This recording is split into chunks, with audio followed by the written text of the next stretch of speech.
바이든 행정부가 의료비 체납금을 신용점수에 반영하지 못하고 콜렉션 징수에도 넘기지 못하게 하는 정책을 내년부터 시행한다고 발표했습니다. 연합자동차노조 파업이 3곳의 조립공장에 이어 38곳의 부품 분배센터들로 추가 확대됐습니다. 민주당의 밥 메넨데즈 상원 외교위원장이 뇌물수수 혐의로 연방검찰에 기소돼 파문을 일으키고 있습니다. 미국의 젊은 층이 경제난으로 부모나 가족들과 함께 살고 있는 비율이 급증해 80년 만에 최고치를 기록하고 있습니다. 워싱턴 DC 수도권 지역에서는 출퇴근 시간 대중교통수단 이용이 급감해 교통정체가 더 악화된 것으로 나타났습니다. 여러분 안녕하십니까? 워싱턴 뉴스 투데이입니다. 바이든 행정부가 모든 의료비 체납금에 대해선 신용점수에 반영하지 못하고 컬렉션 징수에도 넘기지 못하도록 금지하는 정책을 마련해 내년부터 시행한다고 발표했습니다. 이 금지 정책이 시행되면 미국민 1억 명 이상이 의료비를 갚지 못해 신용점수가 폭락하거나 강제징수업체에 넘겨져 고통을 당하는 일은 피하게 됩니다. 안혜린 기자가 보도합니다. 바이든 행정부가 천정부지로 치솟아 도저히 내지 못하는 의료비 때문에 신용사회생활이 어려워지는 미국민들을 보호하는 조치를 취하고 나섰습니다. 바이든 행정부는 모든 의료비 부채에 대해선 병원이나 보험사 등이 크레딧 리포트나 콜렉션 컴퍼니로 넘기지 못하도록 금지하는 새 규정을 마련해 개정 절차에 돌입했다고 22일 밝혔습니다. 새 규정 개정 절차를 마치는데 수개월이 걸리기 때문에 실제로는 내년 중에 시행되게 됩니다. 연방소비자금융보호국이 개정하는 새 정책에 따르면 모든 의료비 부채에 대해선 병원이나 보험사 등 메디컬 프로바이더들이 3대 신용기관들과 콜렉션 컴퍼니에 통보하거나 넘기지 못하게 금지되게 됩니다. 그럴 경우 의료비 부채 때문에 신용점수가 폭락해 취업이나 아파트 렌트, 자동차 등 각종 융자에서의 불이익을 피할 수 없게 됩니다. 미국에서는 신용점수가 낮으면 취업이나 아파트 렌트는 거부당하기 쉽고 각종 융자에서는 높은 보증금을 내고 높은 이자를 물고 있습니다. 새 금지 정책이 시행되면 의료비를 갚지 못해 고통받아온 미국민 1억 명 이상이 의료비 빚 고통에서 벗어날 것으로 예상되고 있습니다. 3대 신용평가 기관들은 새 정책이 시행되는 대로 이미 게재된 의료비 체납 기록을 모두 삭제하게 돼 신용점수를 올려주게 될 것으로 보입니다. 카이저 패밀리 재단의 분석에 따르면 미국 성인의 41%인 1억 명 이상이 의료비를 내지 못해 체납하고 있습니다. 그 중에 25%는 $5,000 이상으로 답하고 있습니다. 미 전역에서 의료비 빚에 시달리고 있는 미국민들은 주별로 차이를 보이고 있습니다. 카이저 패밀리 재단에 따르면 와이오밍주가 주민의 17.3%나 의료비 빚을 지고 있으며 가장 많이 몰려있는 중위 의료비로 $1,611의 빚을 체납하고 있습니다. 플로리다는 주민의 16.8%가 평균 $1,006의 의료비 빚을 지고 갚지 못하고 있습니다. 텍사스는 주민의 21%가 $990의 의료비를 미납하고 있습니다. 조지아는 주민의 19.1%가 평균 $965의 의료비를 내지 못하고 있습니다. 버지니아는 주민의 16%가 평균 $753의 의료비 빚을 체납하고 있습니다. 캘리포니아는 주민의 8.3%가 $740의 의료비를 납부하지 못하고 있습니다.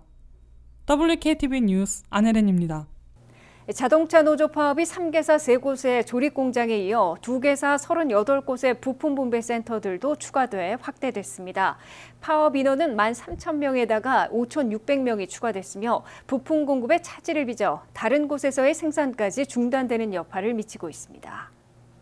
15만 자동차 노조들의 연합자동차 노조인 UAW는 기존의 파업에서 2개사 38곳의 부품 분배센터들로 22일 정오를 기해 확대했다고 발표했습니다.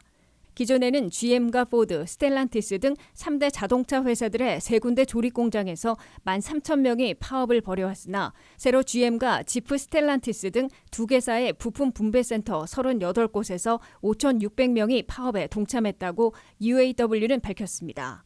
새로 파업이 확대된 5,600명의 자동차 노조들은 GM에서 3,500명, 지프를 생산하는 스텔란티스에서 2,100명으로 나타났습니다.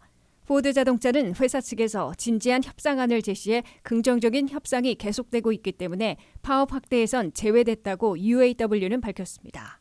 포드 자동차는 임금에 물가급 등에 따른 생활비 상승을 반영하고 전기차 전환에 따른 일자리 안전 조치를 강화하겠다는 등의 전향적인 제안을 내놓아 노조 측과 협상을 계속하고 있다고 UAW는 전했습니다. 그러나 파업 시작 이후에 벌어지고 있는 노사 협상에서 아직 합의점을 찾지 못하고 있어 언제 파업이 끝날지는 불투명해 보입니다. UAW 측이 4년 내지 4년 반에 걸쳐 임금을 36% 인상하고 은퇴연금과 더 많은 유급휴가, 직업안전조치 등을 요구하고 있는 반면 회사 측은 20%대 인상으로 맞서고 있습니다. 그러는 사이 일주일간의 파업으로 13,000대의 자동차를 생산해내지 못해 4,700만 내지 6,100만 달러의 손실을 입은 것으로 추산되고 있습니다. 더욱이 GM은 파업 대상이 아닌 캔자스시티 공장에 대해 금속 판형 등의 공급이 차질을 빚어 일시 문을 닫고 2,000명을 일시 해고해 캐딜락 소형 SUV의 생산을 중단하는 등 다른 곳으로 여파가 번지고 있습니다. 미 전역의 부품 분배센터 38곳이나 파업에 가세했기 때문에 파업 대상이 아닌 조립 공장에서도 부품이 없어 문을 닫는 사태로 번질 것으로 예상되고 있습니다. 연합자동차노조의 파업이 3주에서 4주나 이어져 자동차 생산에 차질이 빚어질 경우 안정세를 찾았던 세차 가격이 다시 오르게 될 것으로 예고되고 있습니다. 파업 장기화 시 근로자 임금과 사업주의 수익에서 60억 달러는 손실을 보게 될 것으로 CBS 뉴스는 우려했습니다. 그럴 경우 미국 경제의 국내 총생산에서 0.3% 빠지게 될 것으로 예상되고 있습니다. 이번 자동차 파업으로 GM과 포드의 전기차 생산 확대와 일대 전환에도 차질이 불가피해질 것으로 지적되고 있습니다. 지안파이자 상원 외교위원장으로 큰 영향력을 행사해온 밥 메넨데즈 연방 상원의원이 뇌물수수 혐의로 기소돼 사법 처리와 함께 정치 생명을 위협받고 있습니다. 메넨데즈 상원의원은 6년 전에도 기소됐다가 배심원들의 의견 불일치, 평결 불가로 살아남았었는데 이번에는 정치적 생존이 불투명한 것으로 경고받고 있습니다. 한면태 기자가 보도합니다. 쿠바 이민자 후손으로 친이민파이자 지안파인 민주당의 로버트 메넨데스 상원 외교위원장이 뇌물수수 혐의로 연방검찰에 의해 기소돼 파문을 일으키고 있습니다. 뉴욕 맨하튼 연방검찰에 의해 공개된 기소장에 따르면 밥 메넨데스 연방상원의원은 3년 전 재혼한 부인과 함께 지역구인 뉴저지의 회사 중역으로부터 현금과 금, 고급 자동차, 주택 모기지 대납 등으로 수십만 달러의 뇌물을 받은 혐의를 받고 있습니다. 지난해 6월 압수수색을 실시했을 때 메넨데스 상원의원 집 등에서는 은닉해 놓고 있던 48만 달러의 현금이 발견됐으며 부인의 안전예금 계좌에서도 7만 달러가 포착됐다고 연방검찰은 밝혔습니다. 이들 부부와 함께 뇌물을 준 혐의 등으로 뉴저지주의 부동산 개발업자와 사업가, 부인의 친구까지 모두 5명이 기소됐습니다. 밥 메넨데스 상원의원은 지난 2015년에도 100만 달러 상당의 선물을 받고 호와 카리브해 휴가를 즐겼으며 선거자금을 받은 혐의로 기소됐으나 2017년 11월 배심원들의 의견이 일치되지 않아 판결 불가에 빠졌으며 결국 판사의 무죄 판결과 연방 법무부의 취하로 살아남았습니다. 그러나 이번에 밥 메넨데스 상원의원이 수수한 것으로 보이는 현금 다발과 금, 고급 자동차 등 증거물들이 압수돼 사법 처리를 피하고 정치적으로 생존할 수 있을지 불투명한 것으로 뉴욕타임스와 워싱턴 포스트 등 미 언론들이 지적했습니다. 밥 메넨데스 상원의원은 2024년 선거에서 4선에 도전해야 하는데 민주당 내에서 불출마 압박을 받을 것으로 미 언론들은 내다보고 있습니다. 올해 69세인 메넨데스 상원의원은 1954년 쿠바 이민자의 아들로 뉴욕에서 태어나 입지전적인 인물로 꼽히고 있습니다. 그는 20세의 대학생 때 뉴저지 유니언시티의 교육위원이 됐으며 32세에 시장에 올랐습니다. 방탄조끼를 입고 마피아에 대응하는 증언을 하는 강단을 보여 유명해졌으며 주 하원의원과 주 상원의원을 거쳐 2005년 존 코사인 상원의원이 주지사에 도전하며 내놓은 뉴저지 대표 연방상원의원으로 지명돼 그 이후에는 3선에 성공했습니다. 쿠바 이민자 후손으로 대표적인 친이민파로 활약했으며 한인들이 많은 뉴저지를 대표하는 연방상원의원답게 한인사회와 한국, 한반도 현안에 지대한 관심을 쏟아온 지안파로 꼽히고 있습니다. WKTV 뉴스 한면택입니다. 미국에서 부모나 가족들과 함께 살고 있는 젊은 층이 경제적 이유로 급증하고 있습니다. 18세에서 29세 사이는 무려 45%나 부모나 가족들과 함께 살고 있다고 답해 1940년대 이후 80여 년 만에 최고치를 기록하고 있습니다. 안혜린 기자가 보도합니다. 팬데믹에서 탈출했어도 물가 급등을 비롯한 경제난으로 부모나 가족들과 합쳐 한 집에서 살고 있는 미국 젊은 층이 급증하고 있다고 CBS 뉴스가 22일 보도했습니다. 해리스 여론조사 결과 18세에서 29세 사이의 미국 젊은 층은 45%나 현재 부모 또는 가족들과 함께 살고 있다고 답했습니다. 이는 1940년대 이후 80여 년 만에 최고치를 기록한 것으로 CBS 뉴스는 밝혔습니다. Z세대와 밀레니얼 세대들은 60%나 최근 2년간 돈 문제 때문에 예전에 가족들과 함께 살던 집으로 돌아왔다고 밝혔습니다. 부모들 집으로 귀환하는 일종의 캥거루족들은 이미 팬데믹 기간에 급증한 바 있으나 코로나 사태가 완화됐어도 곧바로 물가 급등을 비롯한 고물가, 고금리가 겹쳐 있어 부모 또는 가족들과 함께 합쳐서 사는 젊은 층이 대폭 늘어나고 있는 것으로 CBS 뉴스는 분석했습니다.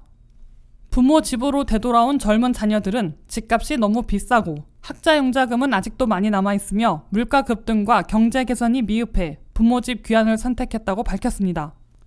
부모 집을 포함해 가족들과 살던 옛 집으로 귀환한 이유로는 40%가 저축을 위한 것이고 30%는 혼자로는 생활 능력이 안 되기 때문으로 대답했습니다. 19%는 빚을 갚기 위한 것으로 밝혔고 16%는 비상금을 마련하기 위해 10%는 실직했기 때문으로 밝혔습니다. 가족들과 함께 살고 있는 미 국민들은 40%나 행복하다고 응답했으며 33%는 스마트한 선택이었다며 만족감을 표시했습니다. 미국에서는 함께 사는 형태로 바꾼 가구 가운데 자녀가 집을 마련해 부모를 모시기보다는 부모 집으로 돌아오는 자녀들이 많은 것으로 관측되고 있습니다. 지난해에 주택 구입자들 중에서 부모 세대인 베이비 부머들이 39%를 차지해 모든 세대 중에서 가장 많은 기현상을 보였습니다. 부모 세대는 은퇴 후에 살던 집을 줄이는 게 통상적인 모습이지만 자녀들이 돌아와 보다 큰 집을 마련하는 추세를 보이고 있는 것으로 분석되고 있습니다.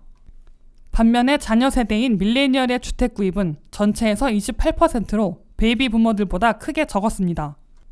WKTV 뉴스 안혜린입니다. 워싱턴 DC와 북버지니아, 수도권 메릴랜드에서는 출퇴근이 재개됐으나 대중교통 수단이 급감해 교통 정체가 더 악화된 것으로 나타났습니다. 메트로 전철과 버스의 하루 승객은 팬데믹 이전 30% 내지 40% 수준에 머물러 있어 주요 도로의 정체는 더 악화되고 더 길어진 것으로 조사됐습니다. 팬데믹에서 벗어나 출퇴근을 시작한 워싱턴이언들이 잘못된 습관으로 활동을 재개하는 바람에 교통 정체가 더 악화됐다고 워싱턴 포스트가 보도했습니다. 워싱턴이언들의 잘못된 습관은 팬데믹 이전보다 메트로 전철이나 버스, 통근열차 등 대중교통 수단 이용을 크게 줄이고 대부분 승용차를 몰고 나온 것이라고 워싱턴 포스트는 밝혔습니다. 워싱턴 수도권 지역에서 자동차 운행 시간은 팬데믹 이전보다 20%나 길어진 35분을 기록하고 있습니다. 그런데 출퇴근하지 않은 주말에도 자동차 운행 시간은 팬데믹 이전보다 25%나 길어진 32분을 보이고 있습니다. 전체 평균이 35분 안팎이지만 출퇴근 시간에는 보통 50분 걸리던 곳이 75분으로 악화됐다고 워싱턴 포스트는 전했습니다. 워싱턴 수도권 지역에서 출퇴근하고 있는 사람들은 66번 고속도로, 270번 고속도로, 495 벨트웨이 등은 시도 때도 없이 주차장으로 변해버려 거의 매일 자주 러시아와의 극심한 정체에 시달리고 있다고 토로하고 있습니다. 출근 시간 러시아워를 조사한 결과 2019년에는 교통량의 8.1%가 오전 7시에 몰렸다가 현재는 6.7%로 줄어들었으나 오전 8시에는 과거 6.7%에서 현재 7.3%로 늘어나 러시아어만 1시간 늦어진 것으로 나타났습니다. 출퇴근 시간에 러시아워를 조사한 결과에선 2019년에는 오후 3시와 4시, 5시까지 9% 안팎이 몰렸으나 지금은 6에서 8%로 분산돼 다소 나아진 것으로 밝혀졌습니다. 여기에 주 5일 대신 주 3일 출근하고 이틀은 원격 근무하는 하이브리드 근무가 확산되고 출퇴근 시간에 유연성을 부여받은 후에 주말에 나들이를 나서는 것으로 워싱턴이언들의 생활 방식이 바뀐 것으로 워싱턴 포스트는 분석했습니다. 하지만 유연한 근무로 출퇴근 시간이 다변화돼 교통량이 분산됨으로써 정체가 완화돼야 함에도 대중교통수단 이용률이 너무 적어 워싱턴 수도권 교통정체가 팬데믹 이전보다 악화된 것으로 워싱턴 포스트는 지적했습니다. 메트로 전철의 하루 승객들은 팬데믹 직전인 2019년 50만 명을 넘었으나 2023년 현재는 27만 6,800명에 그치고 있습니다. 메트로버스는 팬데믹 직전 28만 7,600명에서 올 현재 16만 7,600명으로 만회하지 못하고 있습니다. 버지니아 통근 열차인 VRE의 하루 이용객은 6,400명으로 팬데믹 직전의 3분의 1 수준에 그치고 있습니다. 메릴랜드의 통근 열차는 하루 이용객들도 팬데믹 직전의 40% 수준에 머물고 있습니다. 메트로 전철과 버스, 통근 열차 등 대중교통수단을 이용하는 비율이 높아지지 않으면 워싱턴 수도권 지역의 교통 정체는 해소되지 않을 것으로 워싱턴 포스트는 경고했습니다. 이상으로 워싱턴 뉴스투데이를 마치겠습니다. 시청해주신 여러분 고맙습니다.